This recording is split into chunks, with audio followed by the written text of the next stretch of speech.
If you like the Young Turks podcast, I think you'll love a lot of the podcasts on the TYT network. Old School, it's one of my favorites, one of the favorites for a lot of the listeners. Please check that out, subscribe, share it. That makes a big difference, and give it a 5-star rating. Thank you. Welcome to the Young Turks. I'm Anna Kasparian, and we have an awesome show ahead for you today. In fact, later in the show, I will be conducting a special interview with a candidate for California's 25th district, Cenk Uygur, who is the CEO of this company, but he will be appearing on that portion of the show as a guest. We're gonna hear about a giant update to his campaign. He has some news to share with you, so we'll be doing that later in the show. Now, with that said, I'd like to welcome my co-host, Cenk Uygur. I get to call you a co-host. I know. So look, I know it sounds funny at times, guys, but Anna's the executive producer of the show, and we got a great show ahead for you guys. As a host, I can tell you about the wonderful stories that we have. We got news on Pete Buttigieg, Joe Biden. Joe Biden has adjusted, course adjustment. Yeah. Is it good enough or not? We'll discuss that. Some drums. Yes, and then, well, the Space Force is here thanks to the Democrats. And that's probably the most frustrating story. So let's start with that and maybe get some rage out of the way. All right. So the House of Representatives has officially passed the National Defense Authorization Act, and they did so with ease. 377 votes to 48, and many of the no votes actually came from progressives, which is exactly what you can expect. There were some Republicans who voted against it, but this is yet another example, in my opinion, of Democratic weakness, because there were a number of concessions from Democrats, and it's unfortunate. So let me give you all the details. First, about 41 Democrats, many of whom are progressives, voted against it, and 6 Republicans voted no. Representative Adam Smith described the process as difficult. He said, quote, "This was not an easy process. We have a divided government. We have a Republican president, a Republican Senate, and Democratic House who do not agree on a lot of issues, and those are the issues that tend to get focused on. But what this conference report reflects, for the most part, is that we do agree on a lot." Now, what do they agree on? Well, obviously increasing the federal budget toward the military. And the House passage of the NDAA comes 2 days after the compromise bill was unveiled following months of negotiations between the Democratic-led House and GOP-led Senate and the White House. Yeah, so first of all, news stories that refer to this as a compromise bill are just doing propaganda on behalf of the Democratic Party in this case. There's almost no compromise at all here. In fact, on the issue of defense, there's literally zero compromise. Trump got everything he wanted and more. In fact, he bragged about it right afterwards. He wrote, "Wow, all of our priorities have made it into the final NDAA." He said, "I will sign this historic defense legislation immediately."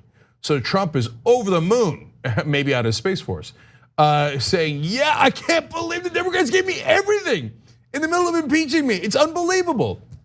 So theoretically, the one thing they got in return was paid family leave, but that has nothing to do with defense and would have passed easily on its own. In fact, Trump, in that same statement, bragged that he is now responsible for paid family leave, and that was his priority. Cenk, come on, Democrats are.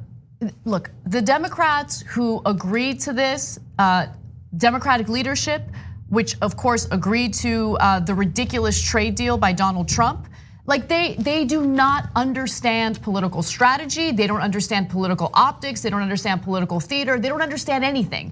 They have been clobbered by the Trump administration over and over again. They keep showing up to play patty cakes with Donald Trump, and Donald Trump slaps them across the face over and over again. Yeah, well, so the huge caveat to that.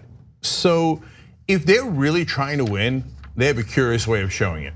But it depends on what you mean by win. Like for you and I, winning might be, wait, don't give Trump everything he wants.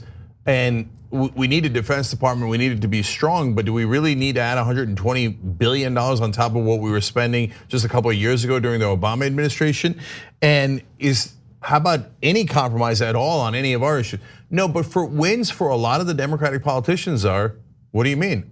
I got all the donor money I wanted. Exactly. And so do the Republicans. They are paid to lose. They're not paid to represent the best interests of the Democratic voters or progressives, right? All they do is go along with what establishment corporate Republicans want because they're corporate Democrats. They have many of the same donors, especially when it comes to the defense industry. I mean, look at the quote you read from Adam Smith. So Adam Smith says, we don't get enough credit. We actually agree on a lot of things. You do. Every time the donors want something, you guys all agree with Trump and the Republicans.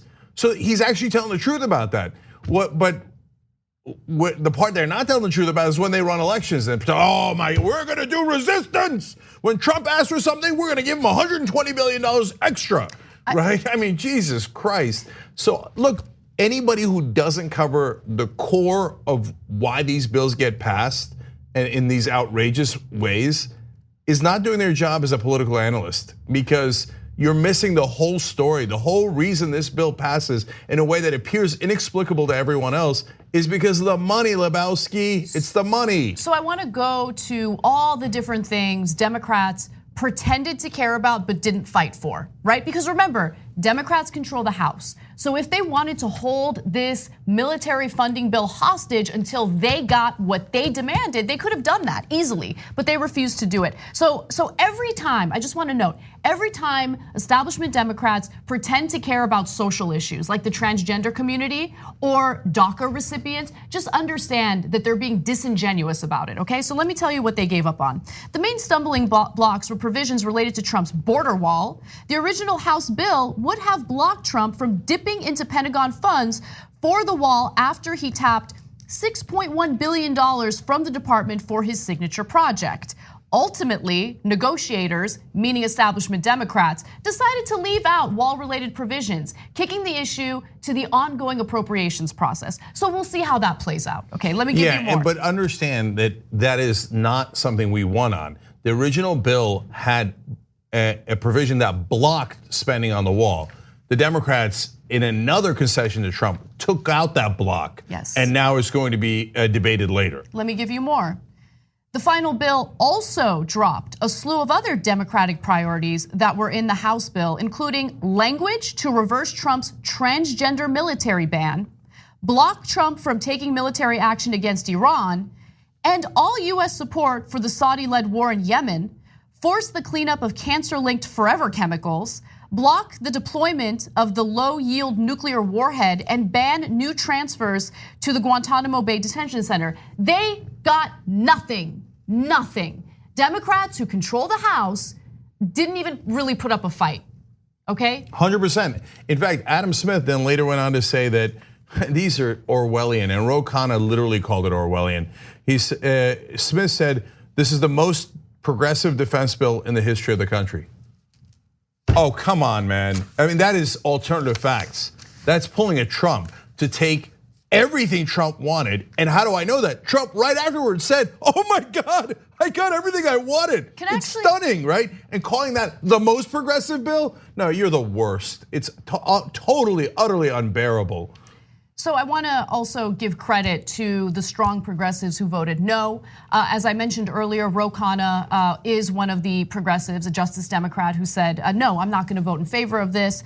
And AOC joined him, which is unsurprising. This is why it's so important to focus on congressional races. We need to get Congress members who are progressive, who are going to fight people like Representative Khanna and Ocasio-Cortez. So AOC tweeted, proud to join Representative Ro Khanna in voting no on the NDAA. As Ro says, when President Obama left, the US defense budget was $618 billion a year. It will now be $120 billion more than that. No pundits ask how we pay for it or blast it as free stuff. We just accept it. Pay attention. Two legends, two just Democrats, 100% right. Everyone that hears the story understands that they are right. And if you're if you don't get it, it's all money in politics. You're probably scratching your head, going, why? When you have a historically unpopular president in the middle of being impeached, 70% of people think he did something wrong in Ukraine. 51% of people in every poll taken say that he should be impeached or removed from office. Historically unpopular. And the Republican Party is in shambles. And the Democrats come in and say a total and complete surrender to that pathetic party in shambles that is deeply unpopular. It is absolutely inexplicable except for the goddamn donor money. Well, let's move on to Joe Biden because he's apparently releasing some plans that are weak sauce. So let's talk about it.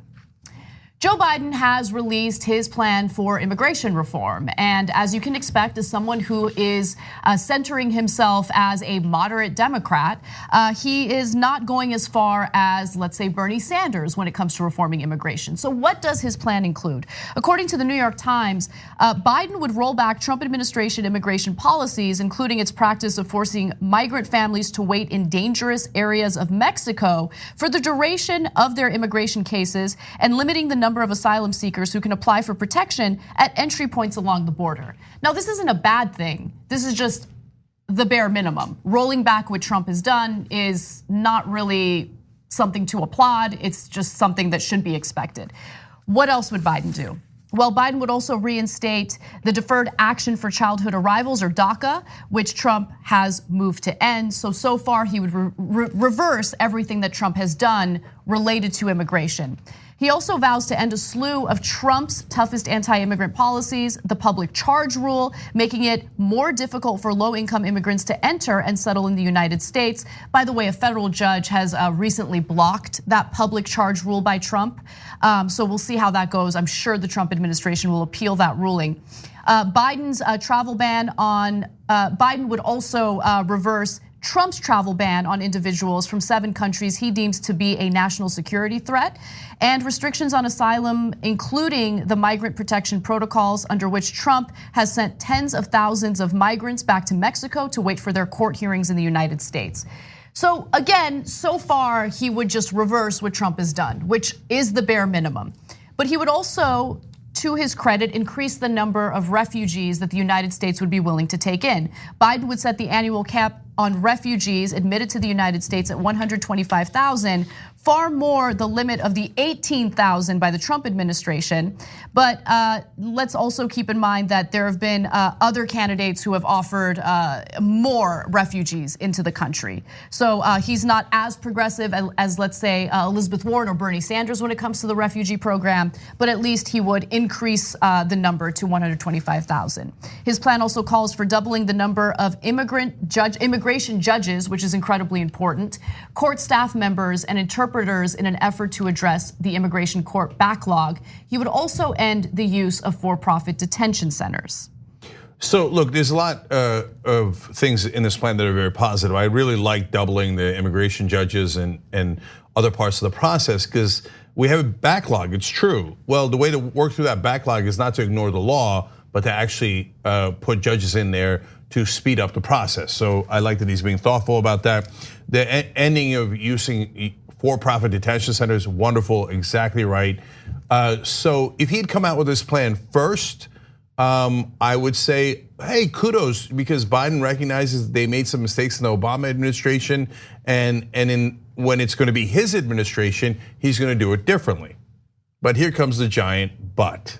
So as all the news articles explain, he's about to go into campaign in Nevada, California, and other states that have heavy Latino populations. Right, yeah. So Joe come lately realizes, oh right, I knew I was forgetting something. I was appealing to white voters and even African American voters in South Carolina, but Latinos, damn it, I guess I gotta come up with a plan for Latinos. Now, in one of the debates, he defended Obama's deportation record very aggressively. Now he's turning around saying, oh, mea culpa. Did Obama deport 3 million people? I didn't know that.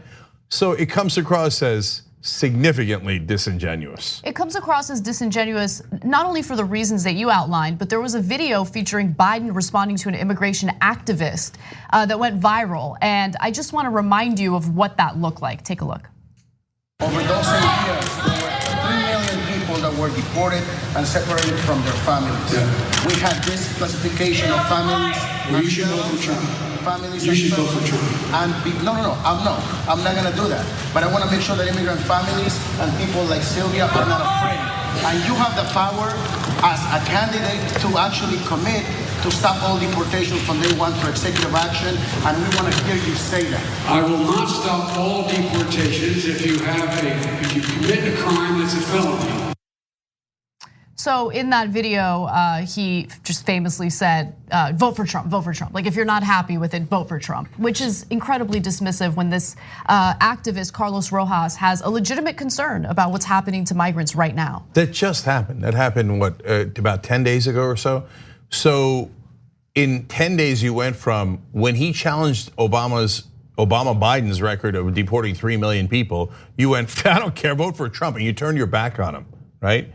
Now, you all of a sudden found Jesus, or maybe Jesus, on your way to Nevada and California, and you were like, oh my God, oh, did I say vote for Trump? No, I meant, I love immigrants and Latino. Oh yeah, I totally, and he talks about how they made a terrible mistake under Obama. You realized in the last week that you made a terrible mistake under Obama deporting all those folks? Come on, nobody believes that. I mean, it's so brazen. This is old school politics, and this is what Joe Biden does all the time. Like he just thinks that time got frozen in the 1970s. In the 1970s, there was no YouTube. There was, every event was not taped. Like when you found a tape of somebody's event, you'd be like, oh my God, listen to what Joe Biden said. I found tape of it. Everything is taped, Joe. We saw you say it just like a week ago. And now you turn around and go, oh my God, I am so concerned about what we did under the Obama administration. I'm changing my whole policy. Yeah, but in the past, so transparent. In the past, this is a direct quote about his time with the Obama administration. He said, quote, I stand with Barack Obama all 8 years, good, bad, and indifferent. But he also, not only in the debates, but in the video that you saw, specifically on this issue, said we didn't do anything wrong. Turns around about a week later and goes, I can't believe what we did. It's my bad. He said, when they said, would you do anything differently? He said, a lot. And he said the deportations caused, quote, incredible pain. Well, so what happened? I mean, reporters, you gotta ask him, what happened in the last week? Did you meet a Latino for the first time in your life? Did you meet an immigrant for the first time in your life? What made you change your mind 180 degrees other than going to campaign in Latino heavy states? Maybe it's because his Latina staffer decided to quit because of his rhetoric on immigration. 100%, and look, you see him changing on this issue. You see Buttigieg changing on fundraisers, etc. Do you see Bernie changing on a single issue? No, because he's been right for the last 40 years, and he's saying the same thing he said in the 1970s, 80s, 90s, 2000s, etc. Meanwhile, politicians being politicians are gonna politic, right? Right. So they're like, oh yeah, oh my God, man, did you know what was going on under the Obama-Biden administration? Yeah, the one you brag about, the one that you were part of. But last thing, guys, overall, this is really good news. Why? Because look at how progressives are able to push the entire political spectrum to, I'm gonna say to the left, because it is further left, but really towards the middle of the country. Because the polling indicates our positions are incredibly popular on all the issues, and including this one, intensely popular. And we're pushing the Democratic Party begrudgingly against their, their true interests into being actually more decent, more humane, and going to the right place. So Biden's still leading in the national polls. So you can't dismiss that. If Biden becomes president, that political progressive pressure made him come up with a policy that is honestly way better than the one he had just a week ago. So in a sense, mission accomplished. But okay, sorry, super last thing. When he said vote for Trump, well, we're not in the general election, Joe. That's the tactic all corporate Democrats using. Hey, look, hey, you gotta vote for me. You don't have a choice, because the other guy's even worse. Okay, that's true, but we're not there yet. We're in a primary. So why don't you pick the best Democrat who's been right all along, and then you might have someone who actually wins the election and does the things that you're looking for and means it. Bernie 2020. All right, we got to take a break, so let's do that. And when we come back, we will discuss a viral hashtag, Refund Pete. People want their donations back from his campaign because of some of the disappointing news that's been breaking lately about him. We need to talk about a relatively new show called the Republic, or UNFTR. As a Young Turks fan, you already know that the government, the media, and corporations are constantly peddling lies that serve the interests of the rich and powerful. But now there's a podcast dedicated to unraveling those lies, debunking the conventional wisdom. In each episode of the Republic, or UNFTR, the host delves into a different historical episode or topic that's generally misunderstood or purposely obfuscated by the so-called powers that be, featuring in-depth research, razor-sharp commentary, and just the right amount of vulgarity. The UNFTR podcast takes a sledgehammer to what you thought you knew about some of the nation's most sacred historical cows. But don't just take my word for it. The New York Times described UNFTR as consistently compelling and educational, aiming to challenge conventional wisdom and upend the historical narratives that were taught in school. For as the great philosopher Yoda once put it, you must unlearn what you have learned. And that's true whether you're in Jedi training or you're uprooting and exposing all the propaganda and disinformation you've been fed over the course of your lifetime. So search for UNFTR in your podcast app today and get ready to get informed, angered, and entertained all at the same time.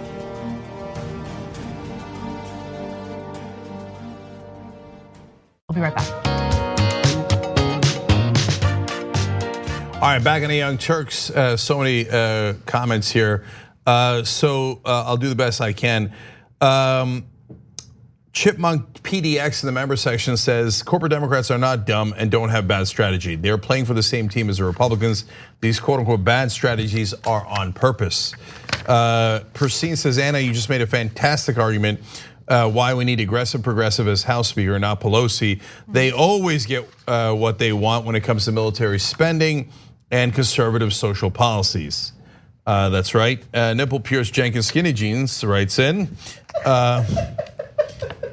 Burgundy will read anything in the tweeter. Anyway, Anna is wearing Cenk's shirt. Next will be his jacket, and then bye-bye to his office. Actually, we were kind of talking about that yesterday. About the office party.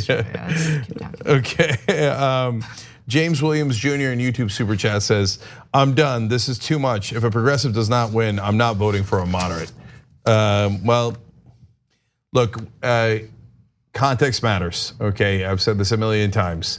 Yes, when Biden says, what are you gonna do, vote for Trump? When it gets to the general election, that is true. But we're not in the general election. We're in a presidential primary where you have dozens of choices. Right. So pick the one that agrees with you and fight for them. This moment in the election matters more than any moment. Like making sure you have the right Democrat to represent your best interests, someone who isn't bought. Just choose wisely. That's all I'm saying. Yes, not only one that agrees with you, but has a chance to win. And don't panic and listen to Joe Scarborough on who has the chance to win. Yes, if you listen to mainstream media, they're like, only Biden can win. Oh, also Buttigieg, we love Buttigieg. Okay, but the progressives definitely can't win because no one in our cocktail circuit likes them. So that's not true. Look at the polling. Bernie can win. In fact, he's in a better position than almost any candidate on that. And also, look, if you agree with him, he's got the policies you agree with. And with Biden, if he doesn't have the policies, and Buttigieg, as you're about to see, doesn't have the policies you agree with, hold, maybe they will next week. Okay, and one more thing, guys. In a little bit, I'm gonna, not in this segment, probably in the next one, I'm gonna tell you guys about a super exciting program for you guys. So don't miss that, it's really important. But also, just a quick announcement about one of our partners. If you are interested in trading in the stock market, one of the best options out there is one of our partners, Doe. Doe actually does commission-free stock trades. Seriously, guys, like some places like $8, $11, but here at Doe, they do commission-free stock trades. So check that out, go to doe.com/TYT. All right. What do we got, Pete next? Yes. The hashtag #RefundPete has been going viral, and it's in response to new revelations about Pete Buttigieg's time as a consultant with McKinsey. Now, during that time, and this is a story we've been covering since it broke, he had clients that included Blue Cross Blue Shield of Michigan, and he was part of this consulting group that led to Blue Cross Blue Shield increasing premiums and also laying off some of their workers so they can increase their bottom line, their profit. And so now people who actually donated to his campaign are upset and they want a refund for the donation that they gave to him. So amid this scrutiny, some have taken to Twitter to push the #RefundPete hashtag to express their disappointment with Buttigieg and ask his campaign to return their donation, encouraging others to do the same. What's incredible is that Buttigieg's campaign is actually complying. They're actually giving people refunds if they demand it. Kristen Hill, who is a volunteer community leader for Elizabeth Warren's campaign, was actually one of the first people to kick off this viral hashtag. And so let me give you an example of one of her tweets. She put out, "Pro tip, if Pete Buttigieg fooled you into thinking he was a progressive at the beginning of his campaign and you donated what he thinks is pocket change, you can ask for a refund by emailing your receipt to info@peteforamerica.com, hashtag #RefundPete. So what's that pocket change thing about? Well, he tried to call out Elizabeth Warren and Bernie Sanders for only taking small dollar donors. And he said, they're gonna try to change the world or change the country with pocket change. Oh God, that's so demeaning. Okay. Oh my God, that's terrible. So let me give you the exact details because I wanna make sure we're detail oriented with this. In October, Buttigieg criticized his progressive opponents, Warren and Senator Bernie Sanders, for running their campaigns on pocket change by accepting mostly small donations of under $200. Buttigieg has raised 52% of his $500 million campaign. No, 50. I'm sorry, $50 million campaign dollars through large contributions and has so far been outraised by Senator Sanders and Warren. I say, look, that last part's really important because even though they have rejected high dollar donors, right, super PAC money, all of that, they don't go to these big fundraisers. They're still able to outraise Pete Buttigieg. Why? Because they have policies that resonate with the American people. That's what matters most. Pete, what happened? I thought it was pocket change. How come they've got more money than you? Oh, it turns out if you try to appeal to real people, there are more real people than the big corporate donors and lobbyists that you're talking to that fund more than half of your campaign. So look, the reason I have told people for years now on the Young Turks, ever since we started Just Democrats, to not donate to corporate Democrats is because they have their corporate friends. What do they need you for? So go ask your corporate friends for more money.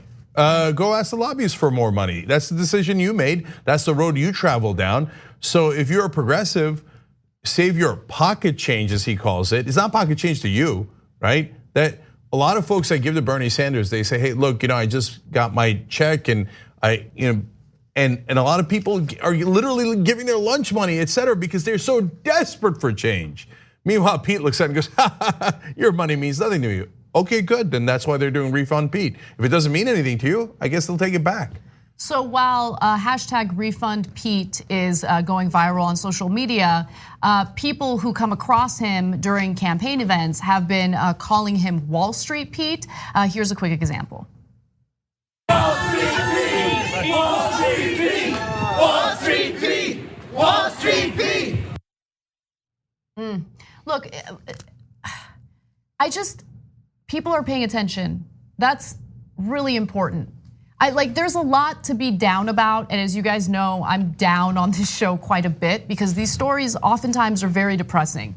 But the thing that gives me life, the thing that gives me energy is the fact that right now, voters are paying such close attention to everything, to every word these candidates speak, to every donation these candidates receive. People are aware. I mean, this is the best kind of woke culture, for lack of a better word, because it's about the actual policies, it's about what these candidates bring to the table, and more importantly, it's this hyper aware culture that we're in when it comes to money in politics. I'll go a little further. I think Pete Buttigieg is the test case for mainstream media versus the internet. So if if it was the old days, mainstream media would tell you Pete Buttigieg is a wonderful progressive. He's as strong a fighter for the left as you will find, an American hero, et cetera.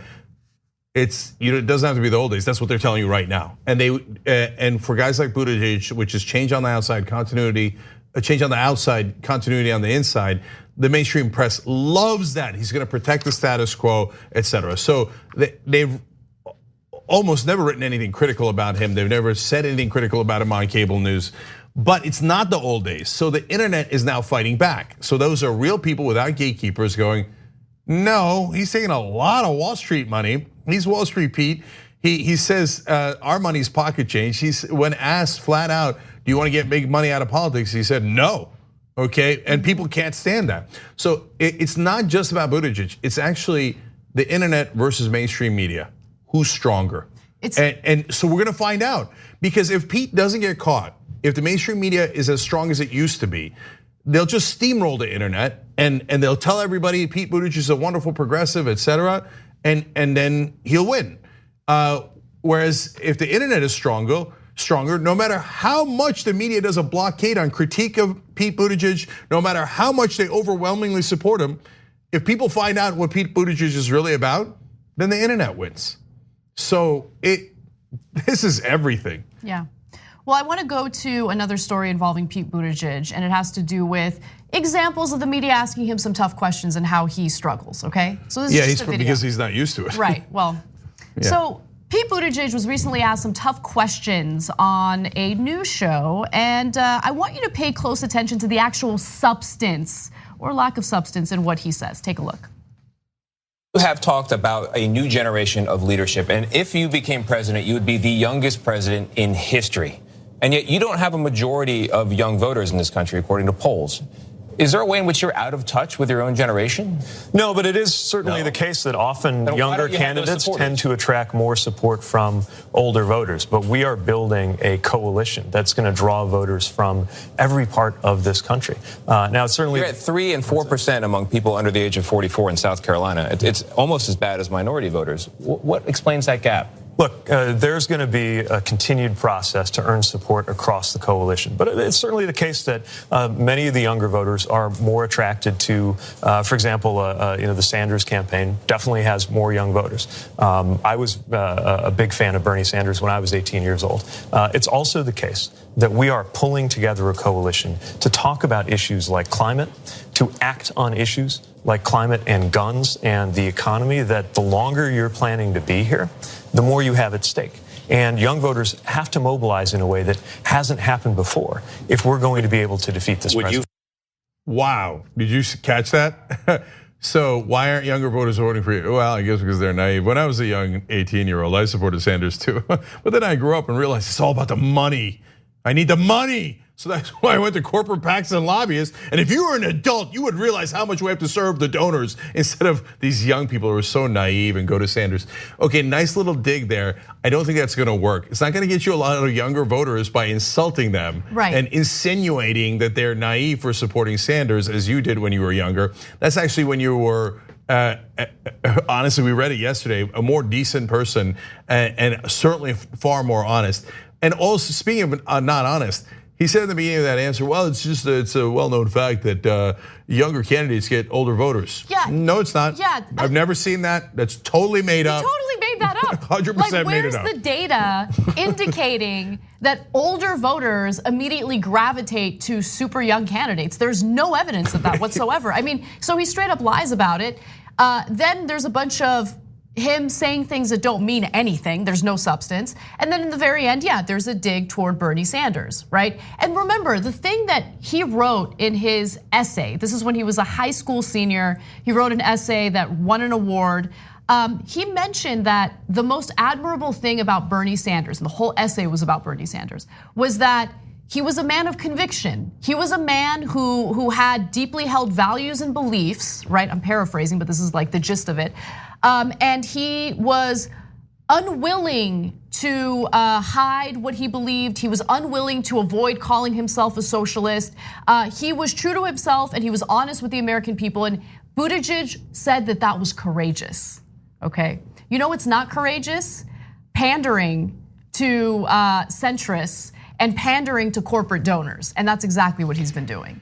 And part of the reason why it's such a terrible answer is he must have been shocked that a mainstream media outlet actually asked him a tough question, because that might be the first one of the campaign. I'm exaggerating, but not by much. And so he apparently, and he's known for being really smart, and I actually think he is, to be fair to him. But apparently he didn't do his homework on that one, didn't have an answer prepared, because he's not used to mainstream media ever asking him a challenging question. He's like, wait, what's going on? And so he had to scramble with a nonsense, non-fact about older voters loving young candidates. I can't get over how made up that is. Okay, you remember how older voters carried AOC to victory? No, neither do I. Okay, anyway, there's the most important part of this, though, guys, don't lose focus on this, is the issues, as always. Yes. So why do younger voters support Bernie Sanders? Because he's right on the issues, and they get most of their information online. They could look it up. And so they look up all of his issues. When they look up Pete Buttigieg's record, there's not much to look up, and he has changed his positions, and they can see that. If you're, I'm gonna keep it real. Look, we have plenty of older viewers, and I love them, but who are strong progressives, definitely. Yeah, wonderful progressives. Yeah. But a lot of cable news and the primetime news, their viewers on average are above 65 years old. So now a lot of those folks are online, but generally, if you're getting your news from TV, it's pulp. It's just generalities. It clearly has an establishment bias. You don't look things up, and then so you think like, oh, Pete Buttigieg is a progressive, when that's just not the case at all. And so, and then secondly, they look up things and see how consistent Bernie is, how progressive he is, and how he matches the things that they are concerned about: canceling student debt, the affordable housing. And you go down the list, there's a dozen priorities, and Bernie's programs match up with theirs, and Buttigieg just doesn't. Why? Because Buttigieg didn't build his policies based on younger voters or any voters. Yeah. He built his policies to cater to donors. That's why most of his money comes from large donors. Yeah. So that's his base of strength and power. But of course he's not gonna own up to that in the media, because it doesn't play well. Look, Bernie offers us a future, right? And that's why young people find him appealing. Buttigieg, in the very beginning, pretended that he was going to push for a better future, and then later decided, no, I'm gonna take the centrist route. I'm going to fight for the status quo. And that's not something that young people are inspired by, sorry.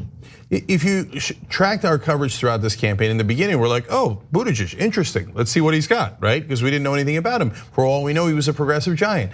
And then a lot of our viewers emailed me, sent in comments, et cetera, saying, hey, I kind of like Buttigieg.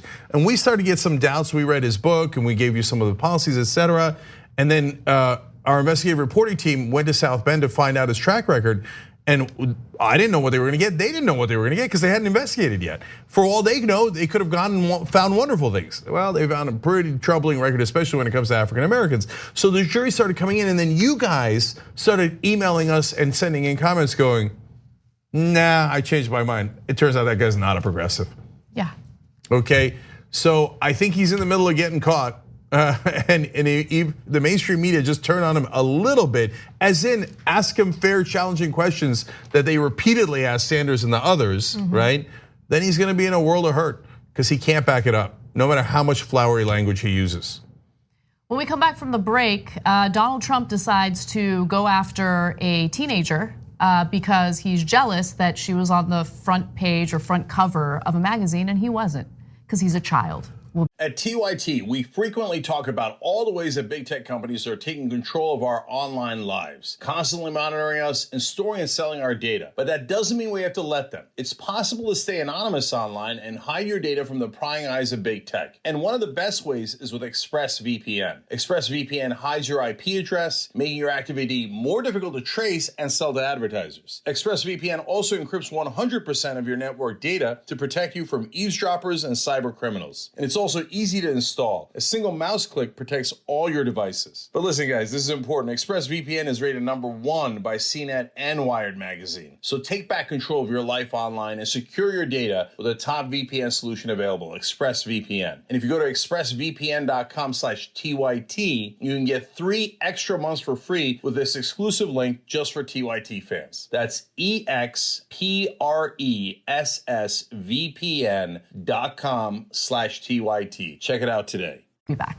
We hope you're enjoying this free clip from the Young Turks. If you want to get the whole show and more exclusive content while supporting independent media, become a member at tyt.com/join today. In the meantime, enjoy this free segment. All right, back on the Young Turks. Lots of comments from the members section, tyt.com/join to become a member. Lieutenant McG writes in, I'm a veteran. Pete disgusts me. I don't know what more to say than that. John, also in the member section, says, I'm a veteran too, but everyone is eligible to be disgusted by Pete. He's an equal opportunity disguster. Anna's publicist writes in. Oh, hey. It's not like Peter was leading the field in small dollar donations. This guy would take money from the Kochs if he thought it would help him win. 100%. My publicist is so smart. Knock writes in, if Buttigieg drops, I'm really not looking forward to MSNBC pushing AB Klobuchar at us even harder. I swear that network's coverage is the only reason she's above 0%. Does it really matter anymore? I mean, we're really down to 4 candidates. Let's just keep it real, okay? Could you imagine Klobuchar from behind? No, I cannot imagine it. Can we just... Here comes Klobuchar. Inconceivable. All right, as EP, I am now making an executive decision about that phrasing. I know that it's used in politics all the time, but coming from behind is just unacceptable. We're not gonna say it anymore. Oh, I see. Yeah, okay, it's just right. like, I just hate that way of saying it. Okay, all right, got it. Let's go to YouTube Super Chat real quick. Andrew Grew says, me and my wife constantly talk about investing to save for our future. We both agree donating to Sanders and others is investing in the future we want. Wow. Thank you, Andrew, and thank you for using YouTube Super Chat. We appreciate that too. And Kitty, last one, says, people worry that Buttigieg will be shoved down our throats every 4 years by the mainstream media. I say not to worry because we'll have hashtag AOC 2028 and hashtag Omar 2036 to follow in Bernie's footsteps. Is it time to begin to whisper of that dream? So I like it. I like it. I think that if the internet wins on this one, on the Buttigieg story, I think it's over. So I don't know what happens to mainstream media after that. It'll be interesting. All right, now, all right, super exciting announcement. We are launching a new program. It's called TYT's affiliate program, and the whole point of this is win-win. We win, you win, okay? So we have a membership program. It's what it sustains us. We could not do the show. We'd have to shut the whole thing down if it wasn't for members. So we were thinking of, well, how do we get this to be larger and at the same time provide something for you guys? Because what's ideal in our world is if we win together. So now what this does, honestly, is it reduces our margins and does make it harder in some sense, but it also is great because it motivates all of us to work together, okay? So what is it? We're gonna ask you guys to sell membership, and if you do, you get commission. So anytime someone signs up as a member under your link, we make money, but so do you, okay? So go to tyt.com/win-win, okay? And it's actually more wins than that because then you're also helping to spread the progressive message at the same time as making a little side money, right? And look, if you're good at it, you could make hopefully a lot of money. And plus you're helping the progressive movement, you're helping TYT. Now, this is very non-traditional, so welcome to TYT, okay? And a lot of people will say, or have said before we started the program, oh my God, no, those are not professionals. The professionals don't know how to sell things. Unless, or people who aren't professionals don't know how to sell things. No, I trust you guys, I believe in you guys. So now I know what you're thinking, well, how do we do this? No, it's actually really simple. We did a pilot program, about 50 people tried it for about a week, And they're like, oh yeah, holy cow, it really is simple, okay? So you gotta set up your free account, receive your free personalized link, and then begin sharing your link to help bring in more members. But don't worry, when you go to tyt.com/winwin, we're gonna walk you through it, okay? And you'll see how easy it is, and we'll show you all the different steps. And then after you've crossed a certain threshold, please read all the details. I wanna make sure that you know what you're signing up for and that you totally agree to it and consent to it. And because we want to make sure that it's something that works for you and is positive for you. That's the whole point of this program, okay? And I'm excited because we got our first sale, and when we did, I was like, da, da, da, da, da, da. Okay, so who is it? Dana Manning. She is a TYT member. She participated in the pilot program, and she made the first sale ever in the affiliate program. So Dana, you're awesome. In fact, I think I have it here. Let me see if I can do this from memory. Yeah. That's for Dana, okay? And I want to give you her quote real quick. She said, our newest member, referring to the person she sold it to, is someone I knew I'd been a long time viewer of TYT. I've been trying to get him to become a member for a while now, and I finally convinced him by explaining how important memberships are to keeping TYT sustainable and the low cost of membership, and that the additional members only content makes it completely worth the price. Also, he loved the thought that the members are essentially Cenk's boss. It's true. And I say it all the time when I run into members. I say, oh, you gotta tell me what you think because you're my boss. So let's get more membership for everybody. And look, if you can make a little money on the side and it helps your family, God, I love that. That's exactly what we want. Okay, we win together. So let's do it. Check it out at tyt.com/winwin. And if you have questions, our customer service will answer it as well. And we'll give you updates as we go along. Thank you. All right, well, let's move on to the rest of the news. Today, Donald Trump demonstrated that he is ready and willing to do what he does best, attack children. In fact, a day after the conservative community went after a teenager because she was chosen as Time's Person of the Year, Donald Trump decided to tweet this. So ridiculous, Greta, meaning climate activist Greta Thunberg, must work on her anger management problem, then go to a good old-fashioned movie with a friend. Chill, Greta, chill. Okay, again, Greta Thunberg is 16 years old. And I bring up her age because first, no matter what, even in politics, it's unacceptable to go after children, right? In fact, just a few days ago, Republicans would have agreed with us on that because during the impeachment hearings, a constitutional expert, Professor Pamela Karlan, brought up Barron Trump in the most benign way possible, and conservatives lost their minds about it. So here's what the professor said. One example that shows you the difference between him and a king, which is the Constitution says there can be no titles of nobility. So while the president can name his son Baron, he can't make him a baron. So what she did there, again, was benign. She didn't attack Barron, but what she did do was draw a comparison between what you can and can't do based on the US Constitution, right? Now, with that said, how did conservatives respond to what that constitutional expert had to say? Again, they all had meltdowns. Take a look. I just heard that at the hearing today, one of the Democrats' witnesses actually used the president and first lady's 13-year-old son to justify their partisan impeachment. Democrats should be ashamed. When you invoke the president's son's name here, when you try to make a little joke out of referencing Barron Trump, that does not lend credibility to your argument. It makes you look mean. Well, I thought it was tacky and classless. She made a pretty disgusting, repulsive joke about the president and Melania Trump's 13-year-old son. We just basically got a grown woman who was acting like a Twitter troll.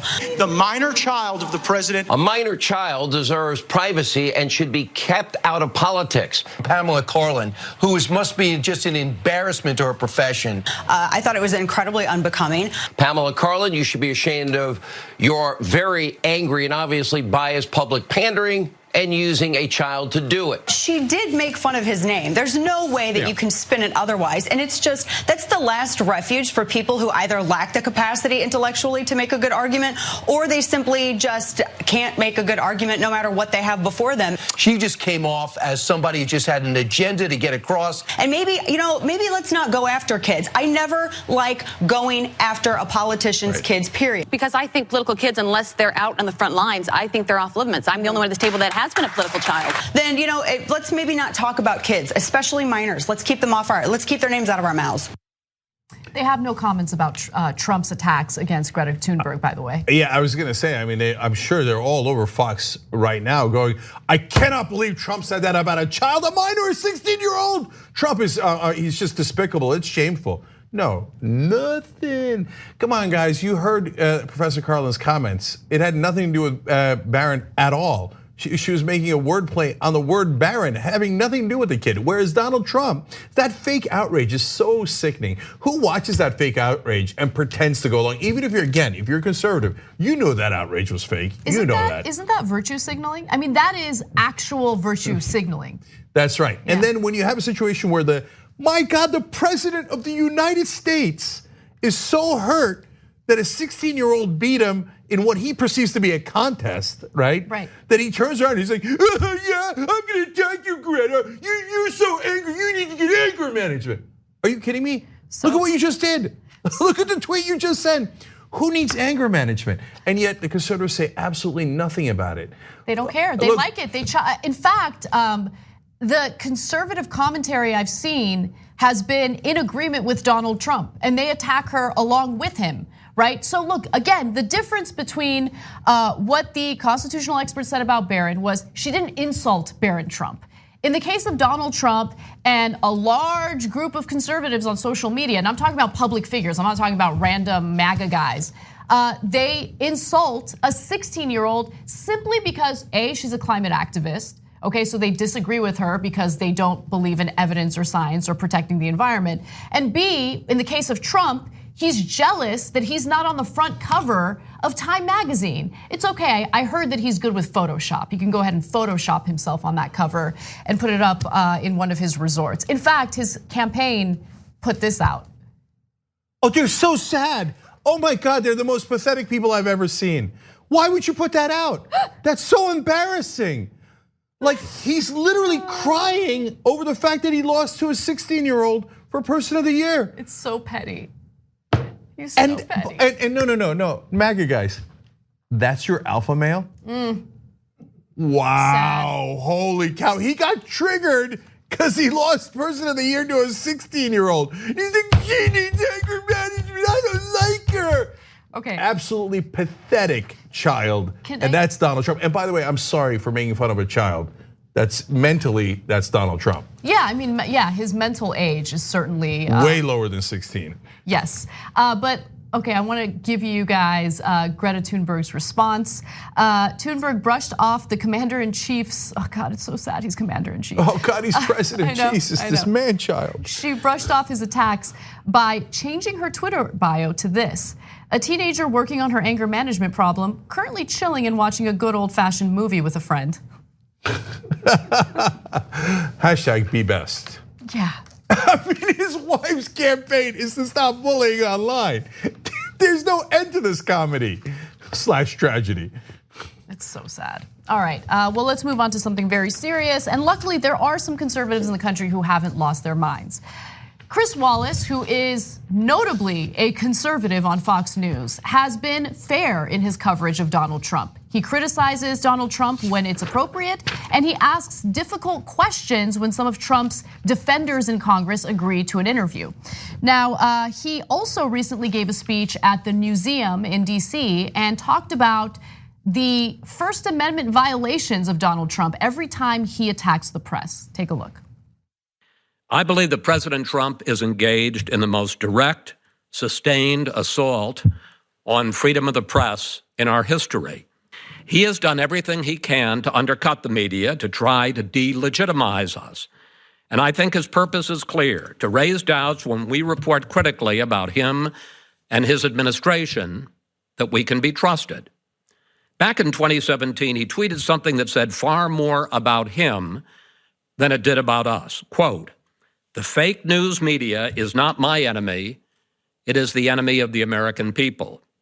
When the president says the media is the enemy of the people, to me, that undermines the Constitution.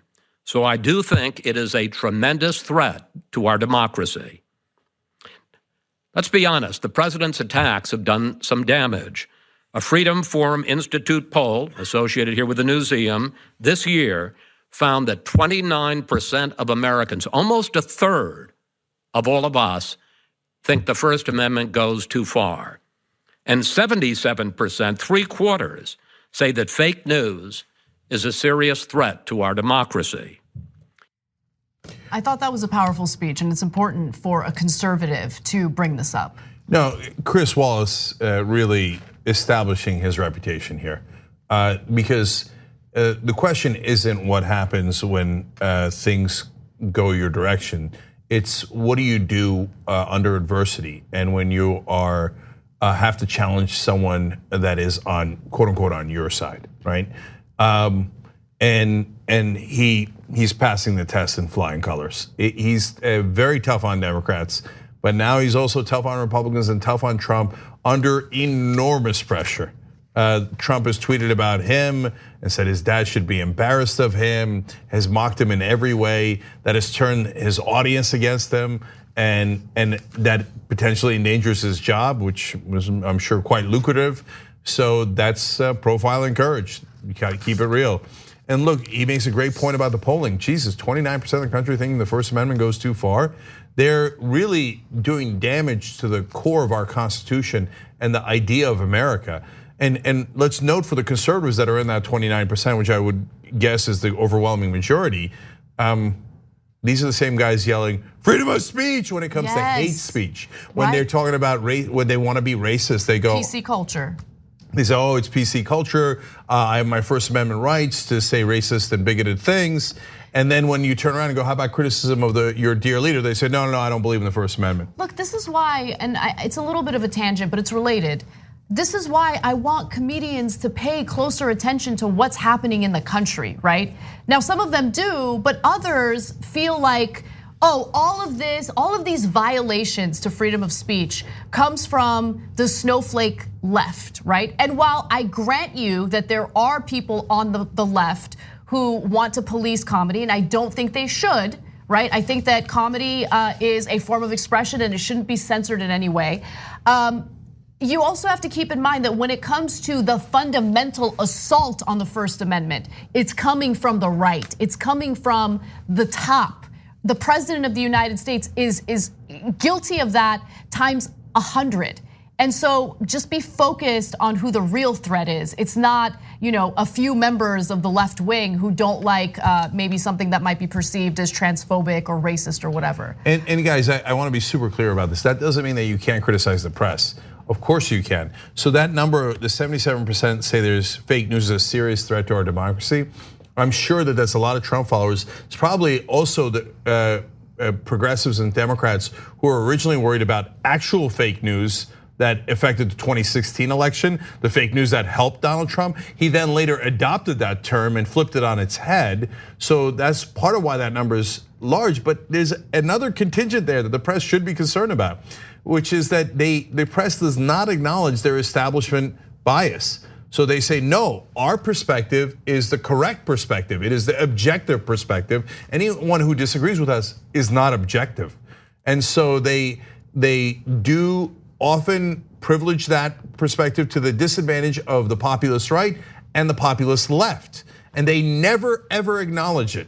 And so hence we do critique of the press, but it is our effort to make the press better, not worse. Whereas the right wing says, no, you got to get rid of the media. They're the enemy of the people. That's because they don't want you to have information. Whereas we want you to have information that's actually more accurate, right? And that doesn't mean that agrees with us more and they don't have to agree with our ideology. I don't want that at all. We've got plenty of opinion and perspective here. No, we want them to actually do objective journalism, not based on political correctness. Hey, I can't upset my Republican viewers. I can't upset Republican politicians because then I'd lose access. No, don't care about that. Care about actual objectivity. Oh, you know what? I think all progressive plans are radical and cost too much, but I think tax cuts for the rich are logical and fine, and everybody in Washington accepts them. No. That's your establishment perspective. So critique is great in order to improve the press, but an attack to destroy the press means that you know the facts are not on your side, and you're trying to replace it with your propaganda. And the fact that Chris Wallace is standing up to it in the bastion of propaganda at Fox News is more credit to him.